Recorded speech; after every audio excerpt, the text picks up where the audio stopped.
Hermanos, gracias a Dios que nos podemos conectar y estar juntos en la Escritura, escuchando qué dice el Señor, siendo instruidos por el Señor.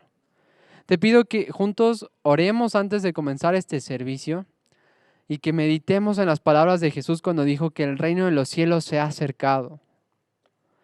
Señor, tú cuando viniste dijiste que el reino de los cielos se había acercado, que ya los últimos tiempos habían inaugurado en tu venida, que así como tú fuiste fiel, Señor, al cumplir tu palabra en todo el Antiguo Testamento, de que vendrías, que irías a esa cruz, morirías y resucitarías al tercer día, también cumplirás tu palabra, Señor, que tú volverás en gloria, Señor, que estarás con nosotros, que tú estarás morando con nosotros, estaremos contigo, Señor.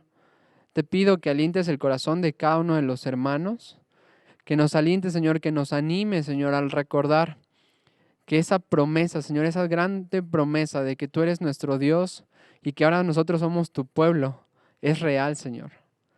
Que es real ahorita, Señor, y será real cuando tú vengas en gloria o cuando nos lleves a tu presencia, Señor. Quita todo temor, toda angustia, Señor. Que nos puedas llevar a entender que tú eres Dios y que tú inauguraste tu reino y que lo consumarás, Señor. Tú eres todopoderoso, tú eres sabio, tú eres bueno, Señor. Enséñanos a anhelar y a vivir a la perspectiva, a la luz de que tú eres el Dios de gloria. En tu nombre oramos. Amén y amén. Vamos a alabar juntos a nuestro Señor. Nuestras manos y reconocer tu poder, que tú nos hiciste y no nosotros a nosotros mismos. Hoy necesitamos de ti, Señor. Necesitamos de aquel que nos ha dado la vida y nos ha provisto de todo.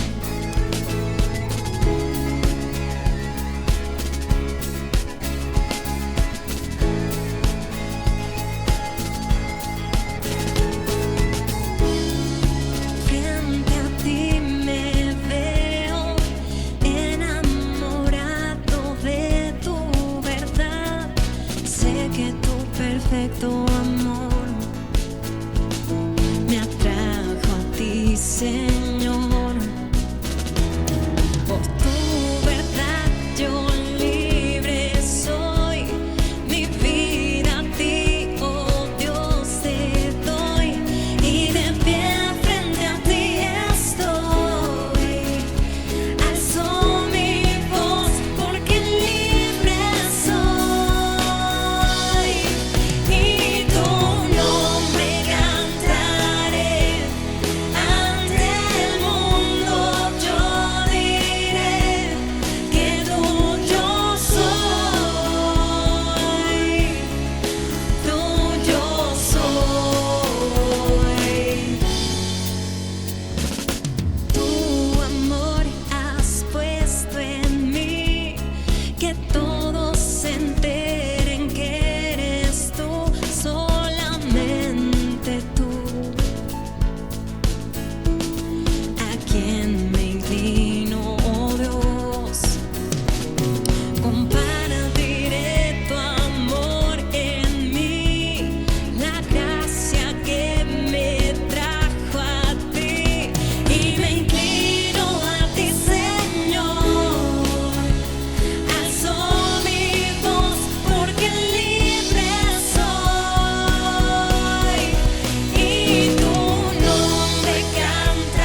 que tuyo soy, tuyo soy. Lo que hoy soy, lo dejo en tu mano, oh Dios, y tuyo soy. Tuyo soy. He aquí, Señor, mis brazos alzo ante aquel quien es eternamente Dios, eternamente Dios.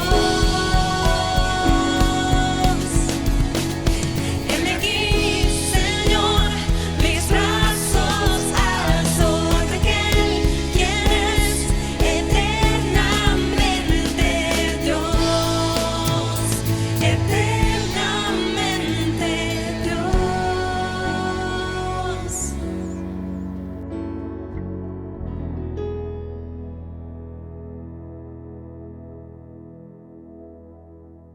Hermanos, es el tiempo de nuestra ofrenda y te pido me acompañes en tu Biblia, Lucas 21.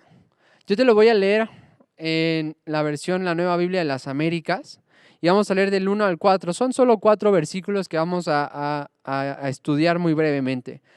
Levantando Jesús la vista, vio a los ricos que echaban sus ofrendas en el arca del tesoro. Vio también a una viuda pobre que echaba allí 2 pequeñas monedas de cobre, y dijo: en verdad les digo que esta viuda tan pobre echó más que todos ellos, porque todos ellos echaron en la ofrenda de lo que les sobra, pero ella de su pobreza echó todo lo que tenía para vivir. Rápidamente, esta viuda se encuentra en el arca del tesoro echando sus ofrendas. Esta área del templo era donde podían entrar las mujeres y los gentiles, y Jesús está ahí sentado viendo cómo están echando las ofrendas. Y le llama a sus discípulos y le dice que vengan a ver lo que estaba sucediendo. Ahora pregúntate, ¿por qué el Señor quería que lo viera? ¿Por qué el Señor, por medio del Espíritu Santo, iluminó esta revelación, reveló esto en la Escritura para que nosotros lo tuviéramos? Bueno, igual que los discípulos tenían que ver lo que estaba pasando, nosotros tenemos que verlo. ¿Qué está sucediendo? Esta mujer era viuda y era pobre. ¿Qué significa esto? Que no tenía ningún sustento. Su esposo, aquel que era llamado a proveer para ella, aquel que era llamado para cuidarla, no estaba ya. No tenía nadie. Es decir, estaba financieramente arruinada en el futuro. Y en este momento era pobre, no tenía nada. Y dice que echa 2 monedas pequeñas de cobre, que en las monedas que se usaban en el antiguo Israel en el siglo I, era una moneda tan pequeña como nuestra moneda de 10 centavos, y como también era la más pequeña, era la de menos valor. Y dice Jesús que ella echó mucho más que los otros. ¿Por qué echó mucho más que los otros?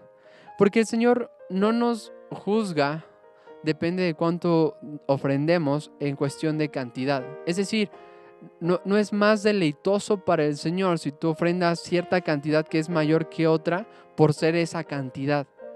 Lo que el Señor mira es nuestros corazones.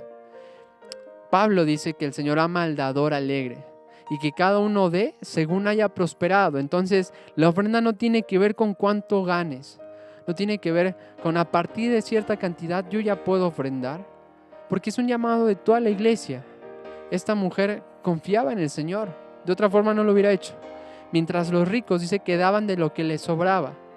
Es muy fácil ser dadivoso cuando hay un exceso y cuando ese exceso no afecta ni cambia tu estilo de vida. Pero pensemos en esto. La forma en que tú usas tu dinero el día de hoy evidencia que Cristo es el Dios de gloria que gobierna tu vida, y por lo tanto ese dinero que tú tienes lo usas como administrador de él, o muestra que tú crees que tú eres el mismo Dios de tu vida y que lo que determina en lo que vas a gastar está en función de tus deseos y de tus placeres. Es deleitoso ofrendar, pero es deleitoso hacerlo a la luz y la perspectiva de que nuestro Dios nos ha dado para darle a Él. Lo que nosotros tenemos, lo tenemos porque Él nos lo ha dado, no porque lo hayamos ganado sin que Él nos lo hubiera dado. Quiero que cierres tus ojos y oremos, y le pidamos al Señor en este momento que nos dé gracia para ver las cosas como Él las ve. Señor, esta mujer de verdad no tenía nada más que esas 2 monedas y te las dio. Te pedimos, Señor, que no nos dejes pensar que es el dinero, la cantidad de lo que damos, lo que lo hace agradable delante de tus ojos, Señor. Podemos obedecer y ofrendar, Señor, pero sin estar gozosos en hacerlo. Podemos ofrendar por compromiso, pero no porque de verdad queramos participar de esta obra, de esta oportunidad de gracia que tú nos das. Te pedimos, Señor, que nuestros corazones sean transformados, que ya sea poco, mucho, en cuestión de cantidad, lo hagamos deseando agradarte a ti, Señor. Te pedimos que obres por tu gracia en nuestros corazones, que transformen nuestros corazones. Que aquellos que tengan abundancia, Señor, den abundantemente. Y aun los que tengan poco, den conforme a tu voluntad, según hayan prosperado. Esta mujer es un ejemplo de confianza porque ella no tenía nada. Enséñanos a estar conscientes que somos administradores, Señor, y no dueños de lo que tú nos has dado. En tu nombre oramos. Amén y amén. Hermanos, vamos a pasar al tiempo de la predicación y vamos a adorar a nuestro Dios escuchando la palabra del Señor predicada. Y nos quedamos con nuestro pastor. Saludos hermanos que estamos aquí conectados nuevamente a través de las redes sociales para compartir la palabra de Dios en este estudio de la carta a los Efesios. Sea usted bienvenido a este estudio, qué bueno que está nuevamente con nosotros. Y vamos a darle continuidad. Hemos estado hablando acerca de temas muy importantes, acerca de lo que la Biblia nos enseña en relación a la gracia de Dios. Y bueno, tenemos que observar que hay muchos argumentos de teologías filosóficas. ¿Qué me estoy refiriendo con teologías filosóficas? Aquellas que se desprenden del pensamiento humano, de deducciones, de inferencias, ideas que tratan de resolver algunos cuestionamientos humanos o a resolver algunas deducciones o basados en deducciones empíricas, pero que tuercen el mensaje bíblico. Se le da más valor a mi experiencia, se le da más valor a mi cuestionamiento, a mi falta de entendimiento o de saber cómo puede eso haberse accionado en lo físico, en la experiencia personal, o al no entender con toda claridad esa experiencia, entonces comenzamos a traer deducciones aisladas o aislando textos que no son definitivamente lo que la Biblia enseña. Para entender la Biblia tenemos que estar dispuestos a despojarnos de cualquier tipo de prejuicio. Mi prejuicio personal, mi prejuicio cultural, mi prejuicio de necesidad en ese instante. Muchas veces nos podemos confundir al interpretar un texto, al enfrentar una situación específica de mi condición económica o de mi condición física, es decir, estoy pasando por una enfermedad y voy a leer un texto, ay, Dios me dijo entonces que va a suceder esto en mi vida. Tengamos mucho cuidado cuando tengamos cierta susceptibilidad almática, es decir, cuando nuestro corazón pueda estar lesionado, deteriorado. La verdadera fortaleza que nosotros vamos a obtener como hijos de Dios en nuestro caminar cristiano, en nuestra vida cristiana, es preparándonos de antemano, con conocimiento doctrinal preciso, exegético, es decir, la Biblia hablando, la Biblia enseñándonos sus principios. Ay, bueno, pues es que yo cuando era chiquito, yo me acercaba a Dios, yo cuando era niño, yo recuerdo que hacía tal cosa, yo le pedía a Dios y yo sabía que Diosito me contestaba y cosas por el estilo que nos van creando cierta situación, y cuando llegamos a Cristo, al no comprender la Biblia, comenzamos a distorsionarla. Y empezamos a decir, no, es que yo tengo que ver cómo Dios, cuando yo era pequeño, en mi experiencia de pequeño, como Dios me oía, porque Dios sabía, estoy convencido que Dios me oía. Y en mi concepto de que Dios es bueno y Dios es amor y Dios manifiesta su amor y su bondad de esa manera, entonces yo tengo que encontrar en la Biblia que Dios me oía. Así no puede funcionar. Yo no puedo basar la doctrina de la Escritura o forzar a la Biblia a hablar cosas por mi experiencia, por mi precepto de Dios, es decir, el concepto que yo tengo de antemano de Dios. Y traemos muchos conceptos de antemano, tenemos muchos preceptos de nuestra vida pasada, que esa es la necesidad de ahora tener un crecimiento espiritual, se convierte en una necesidad, la renovación de nuestra mente. No podemos hacer una combinación, una mixtura de conceptos seculares, de conceptos de un mundo cuya ideología, cuya filosofía, cuyo conocimiento de las cosas está alejado de Dios, está sin entendimiento de las cosas espirituales plasmadas en su palabra. Una de las evidencias claras de haber nacido de nuevo es comenzar a entender la Escritura, cómo la Escritura está plasmada en la Biblia, cómo la palabra de Dios en su original está ahí expuesta. Entonces, tenemos nosotros que dejar todo, dejar cualquier tipo de prejuicio, es decir, un juicio que yo tengo de algo, un precepto que yo tengo de algo, dejarla a un lado, porque nuestra carne, esa forma de pensamiento es es un impulso del orgullo de nuestra carne, porque yo quiero mostrar que sé, quiero mostrar que no soy ignorante, que tengo algo que comentar. Y te das cuenta que esa necesidad nos impulsa a tratar de establecer verdades que no son, repito, muchas veces en función de lo que la Biblia enseña. No nos gusta tampoco reconocer que nos equivocamos.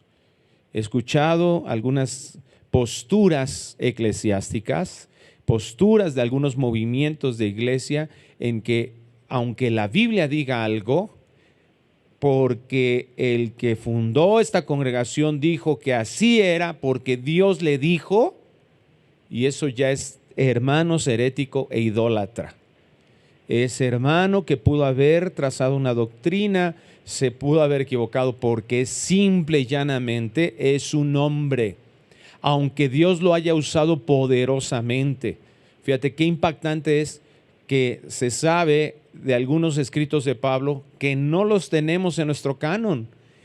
Y si entendemos la soberanía de Dios, Dios sabrá por qué no tenemos esos escritos de Pablo. Se habla de un libro de Enoc que tampoco podemos nosotros darle una calidad a lo que se dice que es el libro de Enoc, que no se puede dar la seguridad y mucho menos de darle calidad del libro inspirado. Entonces podemos tener mucha información a la mano, pero que no le podemos dar calidad de inspirado, no le podemos dar calidad de palabra de Dios, mucho menos lo que un hombre actual pueda establecer con su propia perspectiva, por muy santo que sea, por muy piadoso que viva esa persona. Es decir, somos santos por la obra de Cristo, no por nuestra propia perspectiva o nuestro propio esfuerzo. Nuestra vida de piedad, nuestra búsqueda del Señor, por más alto que sea, por más que ese hermano que me digas, ese hermano tiene una comunión muy especial, ese hermano tiene una integridad, claro, pero su dicho puede ser bendición para mi vida siempre y cuando el fundamento de su doctrina, de su enseñanza, de sus afirmaciones sean respecto a la Biblia, al fundamento de los apóstoles, no otra cosa. No hay una interpretación privada de la Escritura. No existe, dice 2 de Pedro 1, que los hombres de Dios, ¿verdad? Recibieron esta revelación de Dios para heredarnos a nosotros. Y no puedo decir, es que para mí y a mí Dios me habló y me dijo y contradiga abiertamente lo que la Biblia enseña. En eso hemos caído desafortunadamente, aún dentro de la iglesia cristiana evangélica. Hemos caído en muchos de esos conceptos porque me pesa demasiado mi orgullo, me pesa demasiado lo que yo durante tantos años he aprendido y vivido, y ese orgullo no me permite decir estoy equivocado. No es lo más importante mi pensamiento, lo más importante es lo que la Biblia habla, lo que la Biblia dice. Se desvía la verdad al no tener una correcta interpretación y fundamentalmente hermenéuticamente, es decir, todas las técnicas de interpretación respecto de lo que está escrito en la palabra de Dios. Y que eso sea nuestra autoridad, ese es el siguiente paso, que lo que yo voy leyendo y escudriñando de aquí de la Biblia, ahora lo considere como palabra de Dios, que eso es para que yo lo viva, para que lo diga, lo determine como una verdad. Dejemos, mis queridos hermanos y hermanas, que la Biblia hable. Ocupémonos de escuchar, confiados en esa obra inspiradora, infalible del Espíritu Santo, y que nuestro mayor esfuerzo esté dedicado para entender lo que está escrito en ella y buscar ese único mensaje. Hemos estudiado acerca de la gracia. 2 clases, 2 conferencias anteriores, la esencia de la gracia. La ocasión anterior, la hermosura de la gracia. Y hoy entenderemos el resultado de la gracia, específicamente esta gracia manifestada en la salvación. Hemos estado estudiando mucho acerca de cómo Dios nos atrajo a Él, nos redimió, nos justificó, nos ha salvado. Esto es un estudio propiamente de lo que se denomina teológicamente en la academia soteriología, estudio de la salvación, extraer de la Biblia lo que dice Dios de la salvación. Y esto es muy importante para nosotros porque, como ya lo hemos mencionado en otras ocasiones y lo veremos cuando lleguemos al capítulo 6 de Efesios, esta es una parte de enseñanza muy importante para nuestra vida cristiana, porque si nosotros entendemos con solidez los argumentos bíblicos de la soteriología, de lo que dice Dios respecto de nuestra salvación, nos vamos a poner un casco en nuestra cabeza espiritualmente. Nuestra mente va a estar protegida contra muchos dardos del enemigo que hacen tropezar a los hijos de Dios, que los confunden, que los desaniman. Cuando sabemos quiénes somos en la salvación para Dios, vamos a poder caminar con confianza y seguir adelante haciendo su obra. Vamos a entender lo valioso y lo maravilloso que es obedecer al Señor, porque somos y que saber que podemos hacerlo con la ayuda del Señor, ya que estamos ahora reconciliados con Él. Entonces vamos a ver el día de hoy este tema que he titulado El resultado de la gracia. Efesios capítulo 2, versículo 8, voy a leer desde ahí porque hemos estado hablando acerca de esta manifestación de la gracia para nuestra salvación, lo cual implica el rescate de nuestra vida condenada, de nuestra vida que merecía el infierno. Todos los hombres estamos en esa condenación hasta que la gracia de Dios se manifiesta y nos atrae hacia Él a un camino ahora durante esta vida y hasta que lleguemos a la eternidad con el Señor para vivir reconciliados en una relación totalmente de comunión gracias a la obra de Cristo Jesús. Y por eso Pablo dice estas palabras ahí en Efesios capítulo 2, versículo 8, 9 y 10.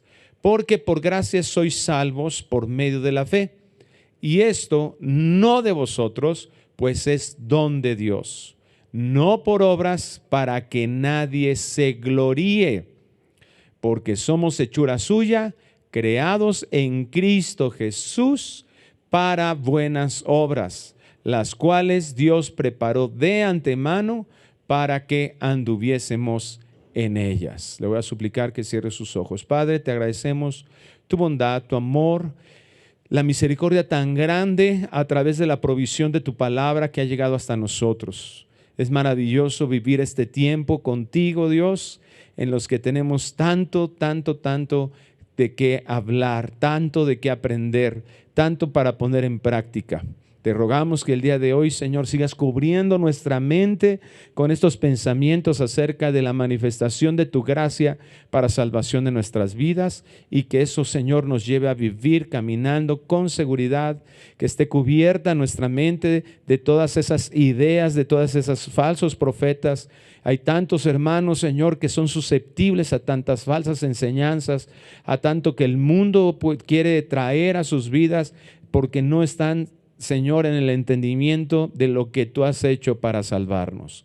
Ayúdanos, Señor, que el día de hoy seas tu palabra la que hable, la que defina todos los conceptos que hemos de aprender, y que eso traiga sabiduría, que eso nos lleve a vivir cada día más cerca de ti, agradeciéndote, alabándote, que nos lleve a vivir en una satisfacción maravillosa en nuestras vidas, en la santidad que es el fruto de nuestra salvación. Te lo pedimos en el nombre precioso de Cristo Jesús. Amén. Efesios capítulo 2, 8, por gracia sois salvos por medio de la fe, y esto no de vosotros, pues es don de Dios, no por obras para que nadie se gloríe. Vimos entonces aquí como lo hermoso de la gracia que es. ¿Qué es la gracia? ¿Cómo se manifiesta la gracia? ¿Qué no integra la gracia? ¿Cómo podemos diferenciar la gracia de Dios? Estos atributos maravillosos del Señor. Pero ahora vemos que el versículo 10 nos habla del producto de esa gracia en la justificación de la obra por fe o a través de la fe en la obra de Cristo Jesús, en la que nosotros somos presentados ahora como justos delante de Dios, santos, apartados por Dios, sin pecado, purificados, que como vimos en el capítulo anterior, era el sentido, el objetivo de la elección de Dios para la vida de aquellos que vendrían a ser salvos. Las buenas obras que está mencionando aquí Pablo, hechura suya, creados en Cristo Jesús para buenas obras, esas buenas obras no son el origen de la salvación, son el resultado de la salvación. En específico, es el resultado de la manifestación entonces originalmente de la gracia de Dios. Es decir, la salvación se manifiesta, como ya lo vimos, debido a la manifestación de la gracia. Obtenemos la salvación debido exclusivamente a la gracia. Y lo dice aquí Pablo, no por obras para que nadie se gloríe. No por obras para que se considere lo más importante. Hay que tener cuidado hasta en la forma que adoramos a Dios y alabamos a Dios. Porque hay muchas canciones en la actualidad que fuera de estos fundamentos esenciales en el pensamiento cristiano, hay tantas canciones que a veces estamos diciendo, y verdad, y es que tú me amaste, y porque tú me amaste, entonces me salvaste. Entonces, y casi yo soy lo más importante, ¿verdad? Para gloria mía me salvaste. Aquí dice lo contrario. Nada de nosotros merecía esa salvación. Nada de nosotros tenía la posibilidad de ser reconciliado con Dios por sí mismo. Estábamos completa y absolutamente contaminados en la esencia. Entonces, nuestras obras jamás podrían alcanzar eso. Pero nos encanta gloriarnos. Nos encanta pensar y permeamos esa idea de gloria personal de una manera muy sutil en la doctrina inclusive. Es que yo decidí, y hay personas que no comprenden la elección soberana porque dicen, es que hubo una decisión mía, yo lo manifesté, claro, pero en el mismo sentido de esta buena obra. Eso es una buena obra, de hecho, la decisión de recibir al Señor como Salvador, a todos los que le recibieran, a los que creen en su nombre. Pero tanto esa recepción es el fruto, como la fe misma manifestada en la persona, es el fruto de la gloria de Dios. Entonces el objetivo es que Dios sea glorificado.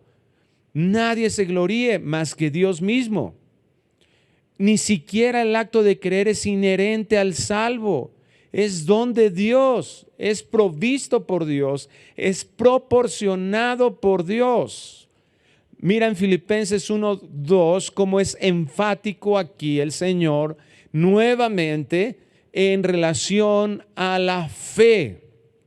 Dice Filipenses 1:2, porque a vosotros os es concedido a causa de Cristo, no solo que creáis en Él, sino que también padezcáis por Él.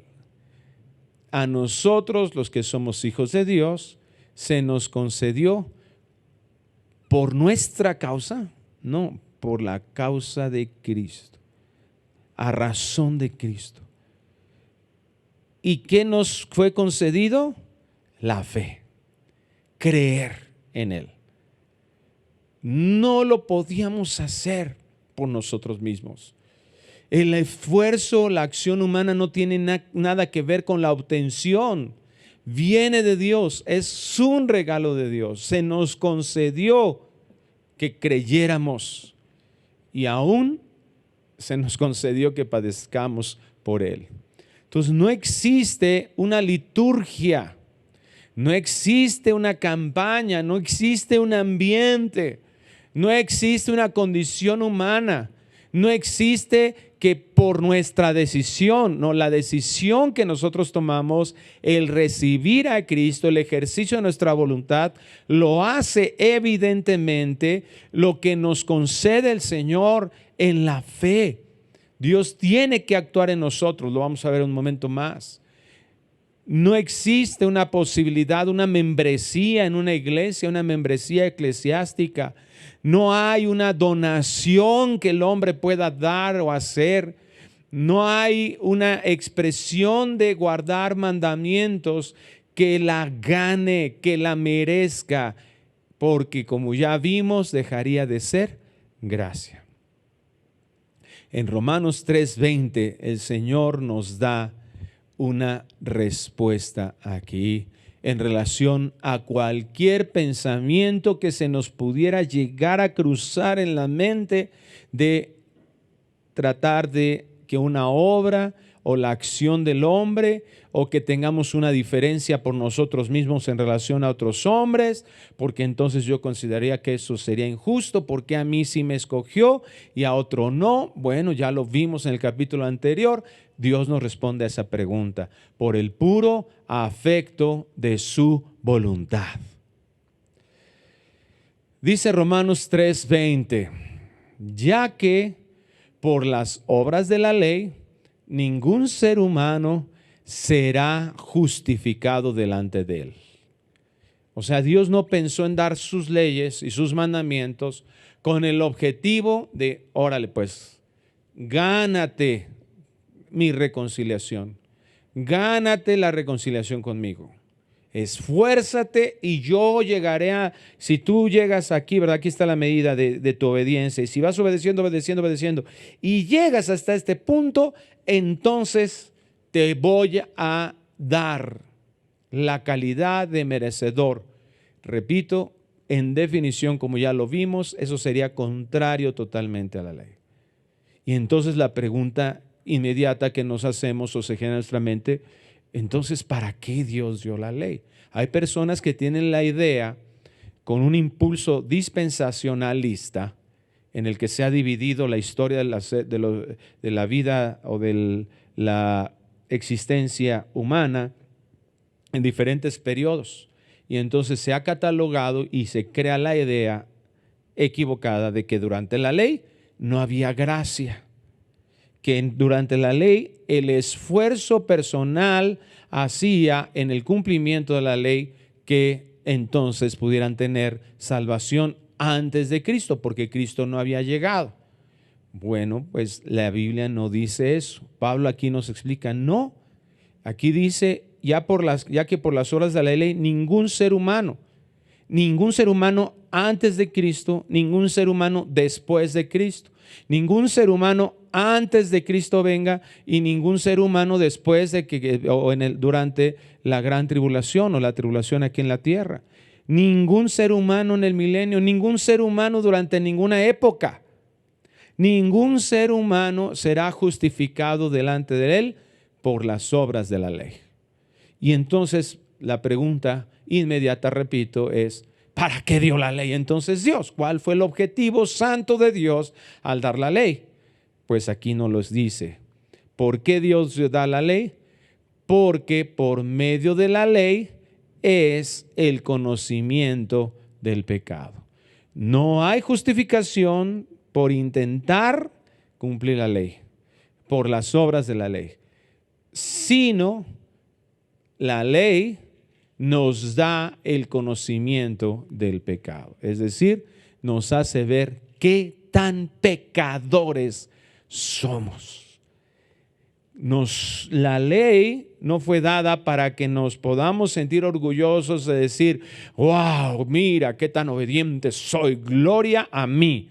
No, porque ya lo vimos, no por obras para que nadie se gloríe, ni la reconciliación, ni la salvación en sí misma que incluye nuestra santificación, es bajo el esfuerzo personal para lograrlo, sino siempre es conforme al diseño original, cómo fuimos diseñados originalmente para que nosotros dependiéramos de Dios. Esta es la verdadera libertad, así está definida.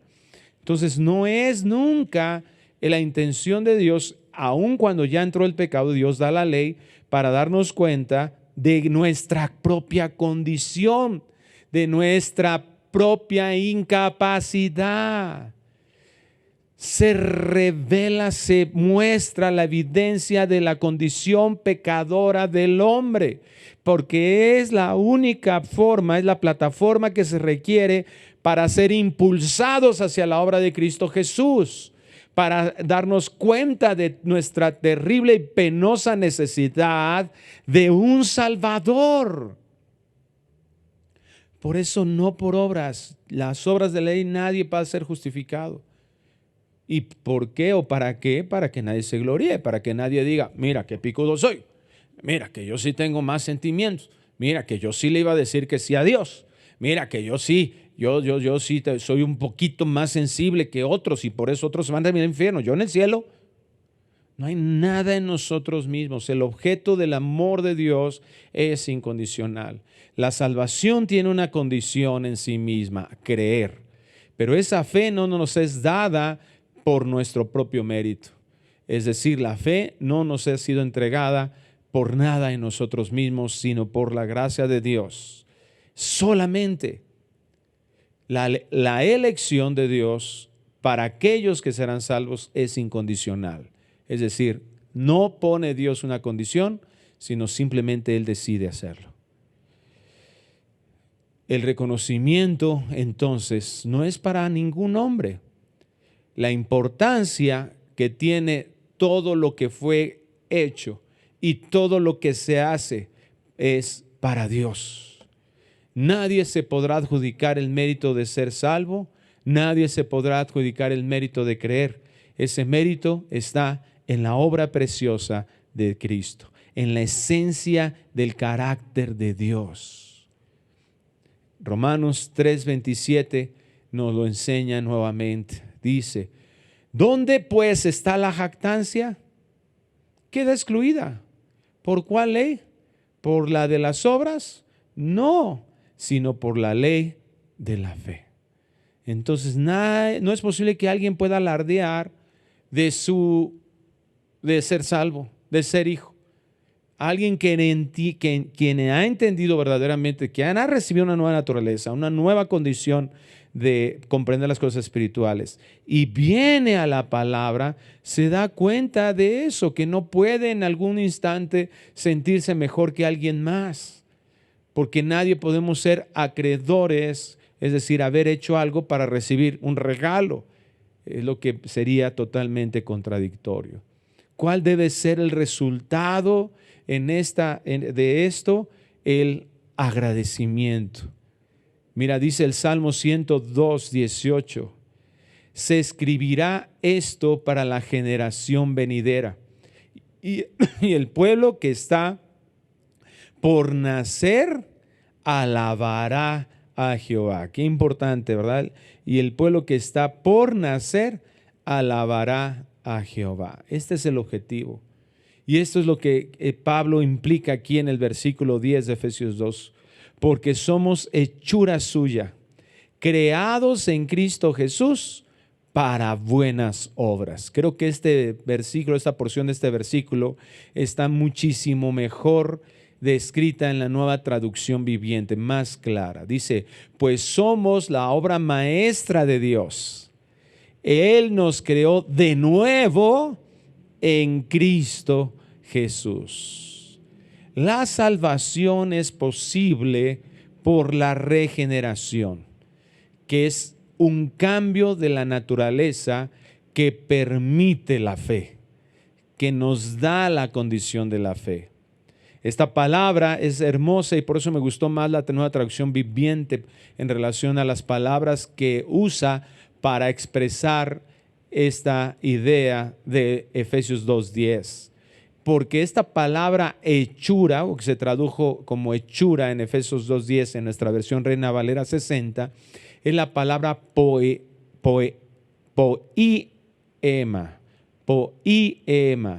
que significa producto, el producto de. Somos hechura suya, quiere decir algo que Dios produjo, que el origen está en Dios.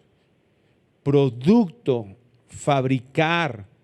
Es la palabra que se traduce a nuestro idioma como poema y que denota aquello que es hecho, el resultado de una acción. Somos hechura suya, somos el resultado del origen de lo que de quien hace, el único que realmente hace algo bueno, el origen de todo lo bueno, que es Dios mismo. Y por eso me gusta esta traducción. Somos la obra maestra de Dios, porque la palabra menciona algo que fue fabricado, pero que Dios tenía un objetivo de crear al hombre diferente a todos los demás seres creados, todo lo demás creado.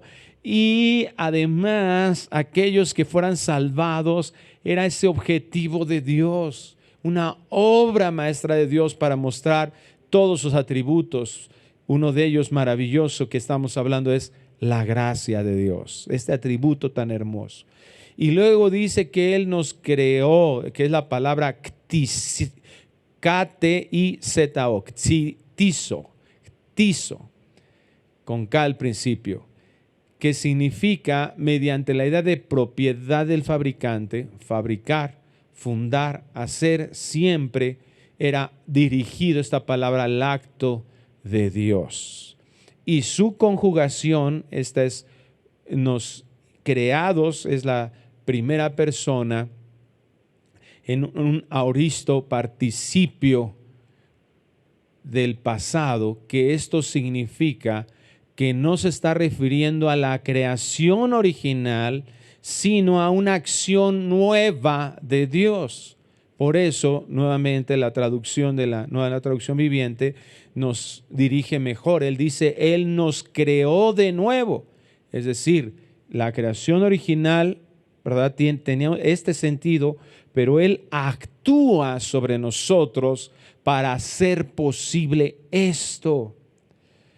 Entonces, lo que nos está diciendo el Señor, que somos el producto de su maravilloso poder al hacer un cambio en nosotros ya en vida, aunque estábamos muertos espiritualmente, como lo hemos explicado en los versículos anteriores que habla Pablo de este mismo capítulo.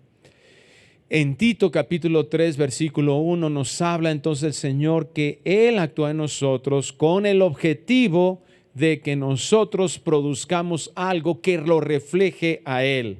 ¿Sí? Como ya vimos aquí en el capítulo 2, versículo 10, estamos hablando de esas buenas obras, hechura suya, su obra maestra, siendo nuevas criaturas para buenas obras. El objetivo era ese, el que nosotros reflejáramos quién es Él, creados en Cristo Jesús para buenas obras.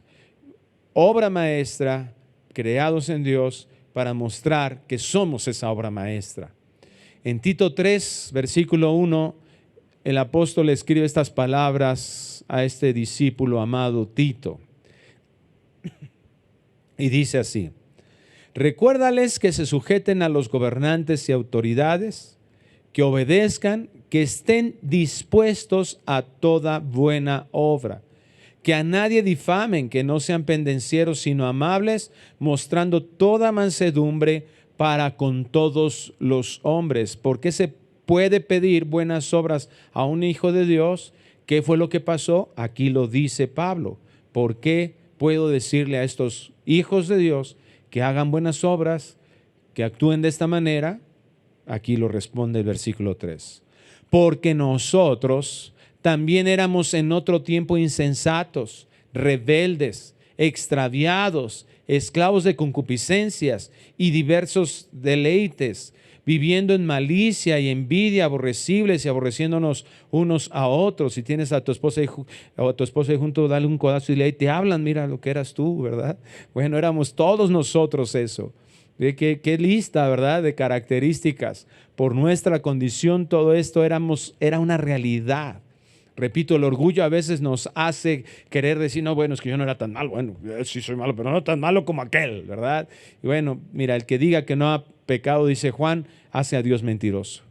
Muertos en delitos y pecado, sin posibilidad de hacer una buena obra realmente como todos. Ya lo hemos explicado, el engaño que se tiene en el concepto secular, decir, es que mira, que él se porta bien, ¿a poco Dios no va a concederle el cielo? Si es tan buena persona, ha sido tan buen vecino, fue tan lindo, ayudaba a todos. Bueno, estamos tan contaminados que eso mismo pierde el sentido cuando no lo hacemos para darle gloria a Dios. No lo hacemos por fe, y lo que no es por fe es pecado. Esa es la realidad de nuestra naturaleza. Y sigue diciendo Tito en el versículo 4, Tito 3:4. Pero cuando se manifestó la bondad de Dios, nuestro Salvador, es decir, todo esto éramos igual que todos. Nuevamente Pablo explica, es enfático Pablo, como lo vimos en los versículos anteriores. Pero cuando se manifestó la bondad de Dios, nuestro Salvador, y su amor para con los hombres, nos salvó.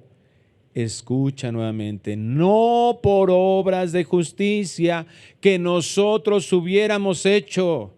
No, esa no fue la motivación de Dios, no fue por qué lo hizo Dios, sino por su misericordia, por Él mismo. La gloria es para Él, la gloria es para su gracia, la gloria es para la misericordia, todo lo bueno que Él es, para que reconozcamos y sea reconocido Dios como Dios. Y luego, ¿qué fue lo que usó Dios?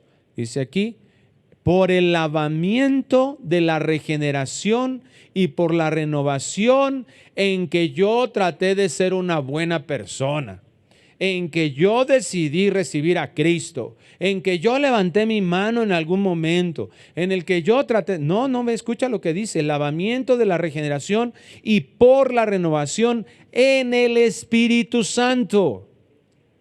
Dios mismo, nuevamente, Dios trabajando en nosotros. Ahora date cuenta cómo aquí no habla de una reparación de esa vieja naturaleza. Es una nueva creación que solo Dios puede hacer y hace. Solo el Espíritu Santo lo puede lograr. Aquí nuevamente vemos la total incapacidad. Lo que provoca el pecado es esa corrupción total, radical del hombre, que lo imposibilita totalmente de poner su confianza en Dios, de cambiar su mente, de cambiar su naturaleza. Fue tal la afectación del pecado en el hombre que no se necesita solamente ser reparado, se necesita una regeneración, una nueva creación de Dios, un acto de vida nuevamente interno en donde nuestro espíritu estaba muerto y solamente su poder lo hace con capacidad de entender, de capacidad de creer, con capacidad de arrepentirse, con lo que se necesita para recibir el regalo en su justicia. Por la renovación en el Espíritu Santo, el cual derramó en nosotros abundantemente por Jesucristo nuestro Salvador, para que justificados por su gracia, viniésemos a ser herederos conforme a la esperanza de la vida eterna. Palabra fiel es esta, y en estas cosas quiero que insistas con firmeza, entendiendo todo esto, toda esta doctrina de la realidad de la salvación, para que los que creen en Dios procuren ocuparse en buenas obras. Es decir, aunque es el objetivo de Dios, Dios nos proporciona todos los recursos, eso no nos exime de responsabilidad y de decisiones. Ciertamente, pero esas decisiones deben de ser el resultado de la realidad de un nuevo nacimiento. Estas cosas, termina diciendo Pablo en este versículo, estas cosas son buenas y útiles a los hombres. Entonces la vida espiritual que toma de Cristo y provoca acciones de verdadera bondad es la realidad de alguien, repito, que está vivo. Somos hechura suya, creados en Cristo Jesús para buenas obras. La Biblia de lenguaje sencillo lo dice de esta manera: nosotros somos creación de Dios. Por nuestra unión con Jesucristo, nos creó para que vivamos haciendo el bien, lo cual Dios ya había planeado desde antes. Entonces, una nueva naturaleza que tiene una nueva manifestación, un nuevo obrar en Cristo. Entonces, queremos certificar el asunto. No son las buenas obras de una persona las que le hacen acreedor de su salvación. Las buenas obras son el resultado de la acción de Dios, de esta regeneración, el resultado natural de esta nueva naturaleza. Y si nosotros somos observadores, toda la creación de Dios tiene el mismo sentido del propósito de Dios, de dar, ser benéfico para los demás. Dios nos ha salvado para que mostremos ahora en este nuevo entendimiento verdaderas bendiciones, que compartamos de la misma gracia que hemos recibido, ahora de gracia. Que nosotros nos demos cuenta que Dios quiere usarnos para ser un canal de bendición. Nada de lo que existe vive para sí mismo en la naturaleza. Nada. Un río no vive de su propia agua, ¿verdad? Los árboles tú no los ves comiendo, aunque sabemos que caen a la tierra y eso puede fertilizar también la tierra de donde se está generando su alimento. Pero vemos que todo está creado para beneficiar a los demás. El pecado nos hizo dejar de ser ese beneficio para los demás. Adán y Eva fueron creados para sojuzgar el mundo y cuidar aquí, ¿verdad? Y cuidarse el uno al otro. Y después, cuando entra el pecado, vimos que les valió gorro el uno al otro. Se empezaron a acusar unos contra otros. Y esta es la condición terrible de que continúa el hombre alejado de Dios. Entonces ahora nosotros tenemos que saber que en esta nueva naturaleza como hijos de Dios tenemos que vivir para eso, vivir para dar, siguiendo el ejemplo de nuestro Maestro y Salvador, Cristo Jesús. Dios no es egoísta. El ego surge por el pecado y vemos acá a un Caín preocupado por sí mismo. Ay, mi adoración no fue tomada. Ay, no, a mí no me consideran. Esto es injusto. No, yo debería de ser considerado porque pues yo tengo mi intención de corazón. Yo no quería ser ofensivo a Dios. Mira, si tú realmente no quieres ser ofensivo a Dios, te tienes que procurar qué es lo que le desagrada a Dios, saberlo. Si tú quieres ser agradable a Dios, tienes que preocuparte y ocuparte de entender y conocer qué le agrada a Dios. Nadie busca agradar a alguien más si es sincero y honesto, solo por agradarse a sí mismo. Hay una imagen, ¿verdad? Y de una caricatura muy famosa, en que muy gracioso, pero es la realidad que muestra ese tipo de gracia y de cosas chuscas, nos dan risa, porque nos vemos plasmados ahí en nuestra naturaleza caída terrible, de cómo es terrible eso. Pero que lleva el esposo, ¿verdad?, a la esposa un regalo de su cumpleaños y le regala una bola de boliche. Y ella no juega boliche, pero él sí, ¿verdad? Y justo se la regala del tamaño de los dedos de él, ¿verdad? Entonces ahí nos reímos de ese tipo de cosas, pero esa es la realidad humana.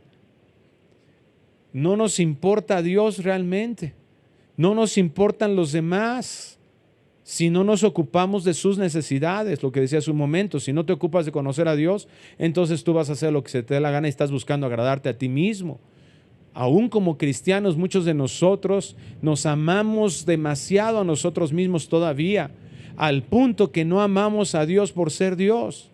Nos acercamos a Él por obtener sus bendiciones, sus beneficios, por estar bien, por ser librados del infierno, por estar en el cielo donde todo va a estar bien padre. Pero no amamos a Dios porque no buscamos su presencia y estamos disfrutando de Él. En Santiago capítulo 2, versículo 14, nos enseña esto. Hay quien ha malinterpretado nuevamente estos textos, en los que nos dicen, ya ves, las obras son necesarias para la fe. No, entendiendo bien lo que está descrito, es que las obras son una muestra de una verdadera fe. Y si no existen esas obras, no existe fe. Y si no existe fe, no existe salvación. Y esta es la misericordia de Dios nuevamente manifestándose a nosotros, en el que si tú realmente no estás ocupándote con todo tu corazón y un deseo de entender esta gracia recibida y un deseo de agradar a Dios, agradando a los demás, agradando a los hombres, entonces realmente tienes que examinar tu vida y darte cuenta que ese egocentrismo tuyo no demuestra de ninguna manera que eres un hijo o una hija de Dios. ¿Y por qué es una obra de misericordia? Porque Dios te está poniendo al frente eso. Si no fuera importante para Dios y que ni te lo diría, ¿verdad? Por supuesto, ni te lo haría ver. Pero si Dios te está haciendo ver eso, no es para que trates de autojustificarte. Si tú has sido un egocéntrico con tu familia, si tú eres de aquellos que te importa que estás todo el tiempo peleando y discutiendo y ganando un lugar en tu perspectiva y en tu propuesta de lo que aparentemente para ti es verdad y tú luchas por eso, eres un egoísta. Examina tu vida, no encuentres que sea reprobado, ni siquiera es parte de la fe, dice Pablo en 2 Corintios. Santiago 2:14 nos enseña esto: hermanos míos, ¿de qué aprovechará si alguno dice que tiene fe y no tiene obras? ¿Podrá la fe salvarle? Y si un hermano o una hermana están desnudos y tienen necesidad del mantenimiento de cada día, y alguno de vosotros les dice, id en paz, calentaos y saciaos, pero no les deis las cosas que son necesarias para el cuerpo, ¿de qué aprovecha? Así también la fe, si no tiene obras, es muerta en sí misma. ¿Qué significa esto? Es muerta en sí misma, que no es fe. Pero alguno dirá, tú tienes fe y yo tengo obras. Muéstrame tu fe sin tus obras y yo te mostraré mi fe por mis obras. Fíjate, Santiago es el único libro del Nuevo Testamento que es sapiencial, que tiene características de lenguaje hebreo, de los libros sapienciales hebreos. Y entonces tenemos nosotros que examinarlo a la luz de estas características. No está diciendo aquí, ¿verdad? En estas ilustraciones que hace Santiago, que haya una fe alterna. Está diciendo no es fe. O sea, lo que está demostrándose aquí es que es una fe muerta, no tiene vida, entonces no es fe. Y fíjate lo que dice el versículo 19, tú crees que Dios es uno, bien haces. También los demonios creen y tiemblan. Fíjate, no dice creen y tienen salvación. ¿Sí? O sea, eso que está plasmando aquí Santiago es exactamente la evidencia de lo que creemos o llegamos a determinar como fe, pero que realmente no lo es. No es el don de Dios que nos entrega para dirigirnos e impulsarnos a Cristo. No es la definición bíblica de fe. Es algo que nosotros, alejados de Dios, nuevamente hemos distorsionado y le damos por visto, le damos por bueno, le damos como entendido, pero no forma parte de nosotros en ningún sentido. Esto es lo que está expresando aquí Santiago. Hay personas que pueden hacer buenas obras a los ojos del hombre, pero sin fe, ¿verdad? Son muertas, obras muertas. Y hay personas que dicen tener fe, pero que no tienen ningún tipo de obras, entonces no es real lo que están diciendo, están muertos. Esto es lo grave, esto es lo que se tiene que exponer, esta es la urgencia de este llamado, es la urgencia de hablar de estas cosas. En Romanos 14:23 dice, todo lo que no proviene de fe es pecado. En Hebreos 11:6 nos enseña, pero sin fe es imposible agradar a Dios. Solo la regeneración que trae fe al unirnos a Cristo provoca esas mismas obras de Dios que está en nosotros, es el fruto del Espíritu en nosotros. La finalidad de la salvación son una vida de santidad, no el medio de reconciliación. Samuel Pérez Milos, en su comentario de Efesios, dice estas palabras para explicarlo. El buen obrar hace visible la grandeza de la gracia que transforma al hombre y cuya transformación solo puede compararse a un nuevo nacimiento. Cuando habla aquí el Señor, ¿verdad? Que dice para buenas obras, está hablando sobre, es una preposición en dativo que indica finalidad, conducirse como Cristo, como el objetivo para eso. En 1 de Pedro 2:21 dice, pues para esto fuisteis llamados, porque también Cristo padeció por nosotros, dejándonos ejemplo para que sigáis sus pisadas. No está basado en un esfuerzo humano, sino en una provisión divina, sobrenatural. Y termina diciendo el versículo 10, estas buenas obras, acerca de estas buenas obras, las cuales Dios preparó de antemano para que anduviésemos en ellas. Entonces, un estilo de vida cuyo ejemplo en su máxima expresión es el caminar de Cristo, como Él anduvo, su vida, sus motivaciones, el entendimiento de su caminar aquí en la tierra. Una nueva creación con mentalidad vieja tenemos, pero que se va renovando a través del vencer nuestra propia carne. No quiere decir que Dios tenía ahí un almacén de buenas obras, verdaderas buenas para uso del creyente, sino está hablando de vivir en Cristo, adoptar una forma distinta de vivir, consecuente con la fe, sin miedo a hacer lo que Dios nos ha dicho, nos ha pedido, agradándole a Él. Y esta es la evidencia de ser una criatura, es esa fe que recibimos por gracia y que nos llevará a un estilo de vida completamente diferente, donde el pecado ya no reina, sino la guía del Espíritu Santo y un imperioso deseo de agradar a nuestro Padre Celestial con la conciencia de que le pertenecemos completamente. Esas buenas obras son el fruto, son el resultado de la gracia, porque Él es nuestro pastor y vamos a tener una intimidad con Él que nos lleve a vivir cada vez más, a ser como Jesús, ser como Cristo Jesús. Padre, te agradecemos por tu palabra y te pedimos, Señor, que se vuelva una realidad, un entendimiento completo, una realidad de lo que tu palabra dice, que no se nos olvide lo que tu palabra dice, que esté presente en nuestra memoria, pero también que sea entendible en nuestro corazón. Te lo rogamos todo esto, Señor, en el nombre precioso de Cristo Jesús. Amén y amén. Que Dios les bendiga, hermanos. Les mandamos un fuerte abrazo. Ya estamos reuniéndonos, ya los jueves estamos reuniéndonos en el Salón Le Crillon, también nuestro estudio presencial, los domingos en todas las congregaciones, y no estamos necesitando de sacar ningún boleto ya por Eventbrite. Llegue ahí, alabemos al Señor juntos, porque para eso fuimos creados. Que el Señor les bendiga. Vida Nueva para el Mundo se sostiene y propaga el mensaje de